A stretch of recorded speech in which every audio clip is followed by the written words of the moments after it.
In order to create questions in English, we need to invert the auxiliary verb, or sometimes just the verb to be, if that's the verb you're using, with the subject. So the statement, I am happy, becomes, are you happy? In its question form. And he likes swimming becomes, does he like swimming? This same type of inversion can be used to add emphasis to a sentence or to make it more dramatic. Let's see how it works. So, as we have said, we can use inversion to make our sentence more emphatic and more dramatic. It is used predominantly, but not exclusively, in written English, and is considered quite a formal structure. In this slide, we can see how sentence structure changes with the use of inversion, bringing the adverbial expression to the beginning of the sentence in order to emphasize that expression, and inverting the auxiliary verb and subject as if it were a question. Now let's look at some examples.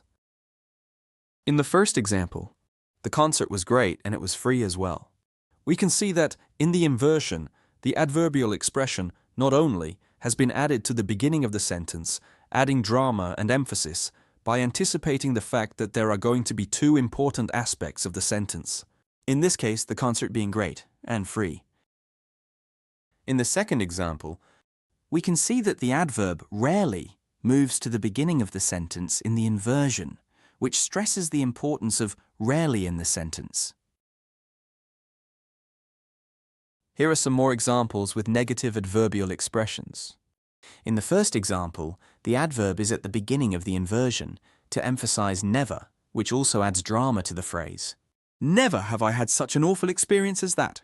In the next example, we should pay attention to how the adverbial phrase at the beginning of the inversion necessarily includes the time reference linked to until, which is the time when he spoke to me, which is then followed by the inversion of the auxiliary and subject. Not until he spoke to me did I recognize him. In the last example, the adverbial phrase is simply moved to the beginning of the sentence for emphasis. Note that in the second and third sentences, the adverbial phrases have been rendered negative, as they are no longer preceded by a negative adverbs, but followed by a positive ones. Under no circumstances will they agree to the new terms.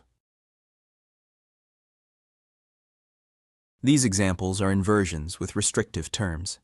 We can see in all these examples that the adverbial expressions have been adjusted so that they can be used at the beginning of the sentence. Just becomes hardly in the first example.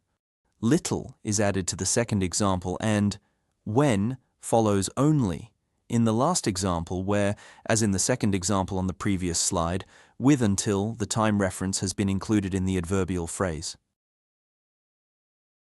This form of inversion can also be used to add emphasis in conditional structures.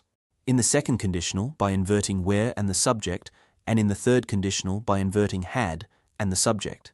Look at these examples. If I were a better musician, I would join an orchestra. Were I a better musician, I would join an orchestra. If I had known you were at the same concert, I would have looked for you.